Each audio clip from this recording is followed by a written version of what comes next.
ইউরোপের দেশ সুইজারল্যান্ডে জড়ো হচ্ছেন বিশ্ব নেতারা। শনিবার থেকে শুরু হওয়া এই শীর্ষ সম্মেলনে ইউক্রেনের প্রেসিডেন্ট ভলোদিমির জেলেনস্কির সঙ্গে যুক্তরাষ্ট্রের ভাইস প্রেসিডেন্ট কমলা হ্যারিস এবং ব্রিটেন, কানাডা, ফ্রান্স, জার্মানি, ইতালির রাষ্ট্র সরকার প্রধানরা যোগ দেবেন বলে আশা করা হচ্ছে।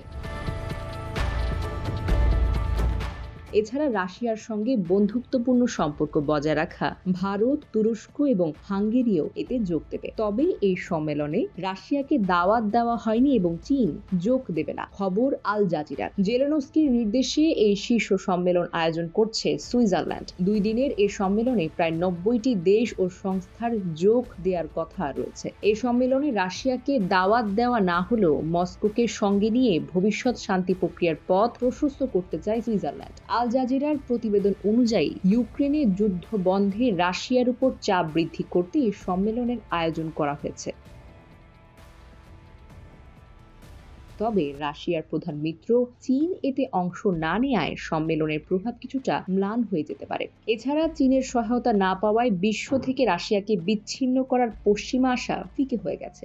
ইন্টারন্যাশনাল ক্রাইসিস গ্রুপের জাতিসংঘ বিষয়ক পরিচালক রিচার্ড গোয়ান বলেন, এই বৈঠকটি ইউক্রেনের কূটনীতির সীমাবদ্ধতার বিষয়টিকে সামনে নিয়ে এসেছে। এরপরেও ইউক্রেন যে জাতিসংঘ সনদের নীতিমালা রক্ষা করছে, বিষয়টি বিশ্ববাসীকে মনে করিয়ে দেওয়ার একটি সুযোগ তাদের সামনে এসেছে। এদিকে এই সম্মেলনের আগের দিন শুক্রবার মস্কোয় রুশ রাষ্ট্রদূতের এক বৈঠকে ইউক্রেনে যুদ্ধ বন্ধ করার 2টি শর্ত দেন পুতিন।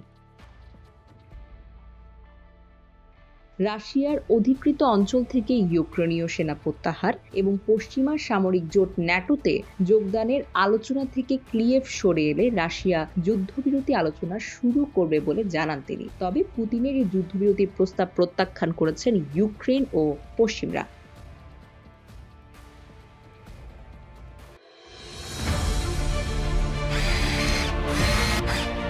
আলোতে থাকুন, ফোকাসে থাকুন, হাত রাখুন প্রজন্মের হাতে।